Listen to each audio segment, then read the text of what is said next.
da mugun suna kar ka je ka sai gida a wurin, ka kiyaye wannan da kyau. Kuma kana zaune a anguwar ku yi kokarin canza, an ba haka ba ka tashi. Dukkan suna yana da alaka da mutum, yana da alaka da inda kake zaune. Ku kiyaye wannan da kyau. Shi yasa a kasar Kano in suka gano ma'anar sunan gari kaza da fulatanci kaza, sai su tafi wurin sarkin Kano su ce don Allah sun zo a canza wa garin nan suna. Akwai garuruka da dama da aka canza musu suna da ƙauyuka a kasar Kano. Ya kamata mu ma a nan zaria haka. Akwai wasu garuruka waɗanda da za a faɗa maka ma'anar sunan sai ka ji wallahi ba za ka sake shiga garin ba. Kuma in ka binciki mutanen garin sai sun gaya maka akwai wasu abubuwa da ke samun su.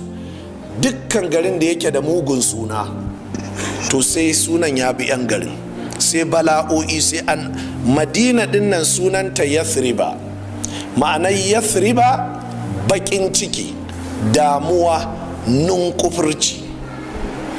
To kuma yana da tasiri ga duk mutumin garin. Zai zama yana da baƙin ciki, zai zama yana da mugunta, shi da kanshi zai ji wata ran kamar ya mutu, ba abin da aka yi mishi kuma, saboda sunan garin kenan. Sannan garin yana da annoba, haka siddan sai ai ta zazzabi